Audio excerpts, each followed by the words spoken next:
भारत कितने सालों तक अंग्रेज़ों का गुलाम था? लगभग 200 बरिस। फूट डालो और शासन करो की नीति है अंग्रेज़ों की। अर्थव्यवस्था को कितने भागों में बांटा गया है? 3। किस क्षेत्र को प्राथमिक क्षेत्र कहते हैं? कृषि, पशुपालन, मछली पालन, सभी। आंसर सभी। किसको तृतीय क्षेत्र कहते हैं? सेवा क्षेत्र को। भारत में किस प्रकार की अर्थव्यवस्था है?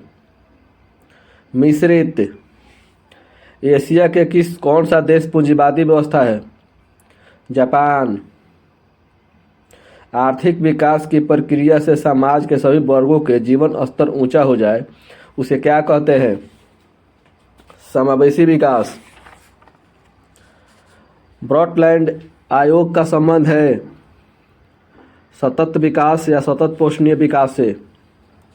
भारत में योजना आयोग का गठन कब हुआ? 15 मार्च 1950। किसका नाम बदलकर नीति आयोग किया गया है? योजना आयोग। नीति आयोग कब बना? 2015। नीति आयोग का पदेन अध्यक्ष कौन होता है? प्रधानमंत्री। योजना आयोग के प्रथम अध्यक्ष कौन थे? जवाहरलाल नेहरू। भारत में पहली पंचवर्षीय योजना की अवधि क्या थी? 1951 1956। योजना आयोग में कितने सदस्य होते हैं? 8। भारत में दूसरी पंचवर्षीय योजना की अवधि क्या थी? 1956 से 1961। भारत में आर्थिक विकास का श्रेय किसे दिया जाता है? नियोजन को। भारत में ग्रामीण पंचवर्षीय योजना की अवधि क्या थी? 2007 से 2012। एनडीसी का फुल फॉर्म है नेशनल डेवलपमेंट काउंसिल। एचडीआई का फुल फॉर्म है ह्यूमन डेवलपमेंट इंडेक्स। एटीएम का फुल फॉर्म है ऑटोमेटिक टेलर मशीन। जीडीपी का फुल फॉर्म है ग्रॉस डोमेस्टिक प्रोडक्ट। जीएनपी का फुल फॉर्म है ग्रॉस नेशनल प्रोडक्ट। एनएनपी का फुल फॉर्म है नेट नेशनल प्रोडक्ट। बीपीएल का फुल फॉर्म है बिलो पॉवर्टी लाइन। एनडीसी का गठन कब किया गया? 6 अगस्त 1952। एनडीसी का पदेन अध्यक्ष कौन होता है? मुख्यमंत्री। विनिमय के सामान्य इकाई कौन है? मुद्रा। आर्थिक विकास का प्रमुख सूचक किसे माना जाता है? राष्ट्रीय आय को। प्रति व्यक्ति आय बराबर होता है राष्ट्रीय आय बट्टा कुल जनसंख्या। विकसित देश कहलाने के लिए प्रति व्यक्ति आय कितना होना चाहिए? 4,53,000 प्रति वर्ष। एचडीआई के कितने सूचक हैं? 3। भारत का कौन सा पड़ोसी देश मानव विकास सूचकांक में भारत से आगे है? श्रीलंका। किसने कहा कि बिहार के विकास के बिना भारत का विकास संभव नहीं है? एपीजे अब्दुल कलाम। किसने कहा था कि गरीबी कैंसर की तरह है? प्रसिद्ध अर्थशास्त्री कुंज नेट। ग्रामीण क्षेत्र में रहने वाले लोगों के लिए कितना कैलोरी आवश्यक है? 2400। शहरी क्षेत्र के लिए कैलोरी आवश्यक है 2100। मनरेगा में कितने दिन तक सरकार रोजगार देने की वादा करती है? 100 दिन। ग्रामीण रोजगार देने वाले विश्व का सबसे बड़ा रोजगार योजना है मनरेगा। किसने कहा बिहार गरीबी के कुचक्र का शिकार है? रैगनर नक्स। गरीबी ही गरीबी को जन्म देती है, किसने कहा? रैगनर नक्स। भारत किस राज्य की प्रति व्यक्ति आय सर्वाधिक है? गोवा और दिल्ली। केंद्र शासित प्रदेशों में किसकी सर्वाधिक है? चंडीगढ़। बिहार में किस जिले का प्रति व्यक्ति आय सर्वाधिक है? पटना। बिहार के किस जिले की प्रति व्यक्ति आय सबसे कम है? शिवहर। विश्वव्यापी आर्थिक मंदी कब आई? 1929। भारत में सबसे पहले राष्ट्रीय आय का अनुमान कौन लगाया था? दादा भाई नौरोजी। 1868 में। 1868 में प्रति व्यक्ति आय कितना प्रति वर्ष सालाना था? 20 रुपये प्रति वर्ष। भारत में केंद्रीय सांख्यिकी संगठन की स्थापना कब हुई? 1954। भारत में वित्तीय वर्ष कहा जाता है 1 अप्रैल से 31 मार्च। उत्पादन एवं आय की गणना विधि आर्थिक दृष्टिकोण से है सहज, वैज्ञानिक, व्यवहारिक। आंसर सभी। आधुनिक युग की प्रगति का श्रेय किसको दिया जाता है? मुद्रा को। आधुनिक युग की प्रगति का श्रेय मुद्रा को है, किसने कहा? Martial law. मुद्रा हमारा अर्थव्यवस्था का हृदय नहीं तो रक्त अवश्य है, किसने कहा? ट्रेस्काट। आधुनिक अर्थव्यवस्था का रीढ़ किसे कहा जाता है? मुद्रा को। मनुष्य के सभी आविष्कारों में मुद्रा का स्थान महत्वपूर्ण है, किसने कहा? क्राउथर। मुद्रा के कितने कार्य हैं? 4। बिहार में कृषि संबंधी ऋण उपलब्ध कराने वाली संस्था कौन है? बिस्कोमान। सूक्ष्म वित्तीय संस्थान कहाँ सफल है? बांग्लादेश। कौन केंद्रीय बैंक है? आरबीआई। वित्तीय संस्थान किसके द्वारा संपोषित होती है? राज्य द्वारा। इनमें कौन अर्ध सरकारी वित्तीय संस्थान है? ग्रामीण बैंक, बिहार राज्य कोऑपरेटिव बैंक। किस बांग्लादेशी को नोबेल पुरस्कार से सम्मानित किया गया?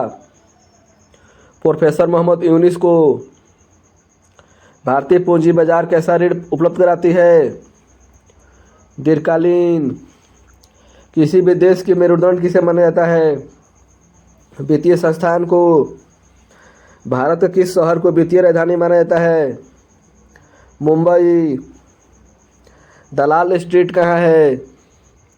मुंबई। भारत का सबसे बड़ी पूंजी बाजार कहाँ है? मुंबई। बिहार की कितनी प्रतिशत जनसंख्या गांव में निवास करती है? 87%। बिहार के कितनी प्रतिशत जनसंख्या कृषि पर निर्भर है? 75%। बिहार में जिला स्तर पर कितना सहकारी बैंक है? 25। प्राथमिक कृषि साख समिति में कितने सदस्य होते हैं? कम से कम 10। बिहार में कुल कितने प्राथमिक सहकारी कृषि साख समितियां कार्य स्तर पर है? 6842। व्यावसायिक बैंकों का राष्ट्रीयकरण कब किया गया? 1969 में। क्षेत्रीय ग्रामीण बैंक की स्थापना कब हुई? 1975। भारत में कुल कितने क्षेत्रीय ग्रामीण बैंकों की संख्या है? 196। व्यावसायिक बैंक कितने प्रकार के जमा राशि स्वीकार करते हैं? 4 प्रकार। आरबीआई की स्थापना कब हुई? 1935। बैंकों का सामाजिक नियंत्रण की नीति कब बनी? 1968 में। सहकारिता की शुरुआत कब हुई? 1904 में। मैकग्लेन समिति कब नियुक्त हुई? 1914 में। सहकारिता प्रतिनिधि सरकारों का हस्तांतरित विषय कब बनी? 1919 में। स्वयं सहायता समूह में कितने आदमी रहते हैं? 15 से 20। भारत में स्वयं सहायता समूह की शुरुआत किस दशक में हुई? 1990 के दशक। गैर संस्थागत वित्त प्रदान करने वाला सबसे लोकप्रिय साधन है महाजन। इनमें कौन संस्थागत वित्त का साधन है? व्यावसायिक बैंक। दीर्घकालीन ऋण प्रदान करने वाली संस्था कौन सी है? भूमि विकास बैंक। आर्थिक विकास का मुख्य रूप से कितने क्षेत्र है? 3। किस क्षेत्र में छिपी हुई बेरोजगारी पाई जाती है? कृषि क्षेत्र। आर्थिक उदारीकरण एवं वैश्वीकरण के कारण किस क्षेत्र में अभूतपूर्व प्रगति मिलती है? सेवा क्षेत्र। खाड़ी युद्ध कब हुआ? 1990। भारत में नई आर्थिक नीति कब बनी? 1991। इनमें कौन बहुराष्ट्रीय कंपनी है? Ford motor, Samsung, Coca Cola, सभी। आंसर सभी। ग्राहक हमारी दुकान में आने वाले सबसे महत्वपूर्ण व्यक्ति है, वो हम पर निर्भर नहीं, हम उन पर निर्भर है। किसने कहा? महात्मा गांधी। काम के बदले अनाज कार्यक्रम कब लागू किया गया? 14 नवंबर 2004। राष्ट्रीय ग्रामीण रोजगार कार्यक्रम कब लागू हुआ? 1980। ग्रामीण युवा स्वरोजगार कार्यक्रम कब लागू हुआ? 1979। ग्रामीण भूमिहीन रोजगार गारंटी कार्यक्रम कब लागू हुआ? 1983। समेकित ग्रामीण विकास कार्यक्रम कब लागू हुआ? 20 अक्टूबर 1980। जवाहर रोजगार योजना कब लागू हुआ? 1989। ग्रामीण रोजगार के क्षेत्र में विश्व में सबसे अधिक रोजगार देने वाली कौन सी योजना है? मनरेगा। 21वीं शताब्दी के विश्व में भारतीय श्रम पूंजी का अधिक योगदान किस क्षेत्र में रहा है? सेवा क्षेत्र। विश्व का अग्रणी युवा वाला देश कौन है? भारत। इलेक्ट्रॉनिक वस्तुओं में सब अधिकांश का उत्पादन किस देश में होता है? चीन या कोरिया। डाबर कंपनी अपने उत्पादन लागत कम करने के लिए किस देश में अपनी कारखाना खोल रखा है? नेपाल। बीपीओ का दूसरा नाम क्या है? Call centre. कौन सा क्षेत्र विकास धारा के रीढ़ की हड्डी के समान है? सेवा क्षेत्र। किस शहर को सिलिकॉन वैली कहता है? बेंगलोर। भारत में वैश्वीकरण की नीति कब अपनाई गई? 1991। आर्थिक विकास का तीसरा क्षेत्र क्या है? सेवा क्षेत्र। मानव पूंजी के प्रमुख घटक कितने हैं? 5। कौन सी सेवा गैर सरकारी है? मॉल सेवा। WTO का मुख्यालय कहाँ है? जेनेवा। ऊर्जा का मुख्य स्रोत क्या है? कोयला, पेट्रोलियम, विद्युत, सभी। भारत में निजीकरण की नीति कब बनी? 1991। भारत में उदारीकरण की नीति कब लागू हुई? 1991। वैश्वीकरण के मुख्य कितने प्रकार है? 5। भारत में किस शहर में वैश्वीकरण गांव का निर्माण किया गया है? Mumbai. Ford motor, Samsung, Coca Cola, Nokia, Infosys, Tata motor से सभी है। बहुराष्ट्रीय कंपनी। संतोष बहुराष्ट्रीय कंपनी नहीं है। पार्ले समूह के थम्स अप को कौन सी बहुराष्ट्रीय कंपनी ने खरीद लिया है? Coca Cola. विश्व व्यापार संगठन WTO की स्थापना कब हुई? 1995। उपभोक्ता संरक्षण अधिनियम कब लागू हुआ? 1986। नई शिक्षा नीति कब लागू हुई? 1986। राष्ट्रीय उपभोक्ता हेल्पलाइन नंबर है 1800-11400। सोने के आभूषणों पर कौन सा मार्क लगा रहता है? हॉलमार्क्स। खाने पीने वाली चीज़ों पर कौन सा मार्क्स लगा रहता है? Egg marks. भारत में कुल कितने जिला फोरम हैं? 582। कितने मूल्य तक की शिकायत जिला फोरम में कहता है? 20 लाख। भारत में कितने राज्य आयोग है? 35। अगर किसी वस्तु या सेवा का मूल्य 20 लाख के ऊपर तथा 1 करोड़ से कम हो तो कहाँ शिकायत कर सकते हैं? राज्य आयोग में।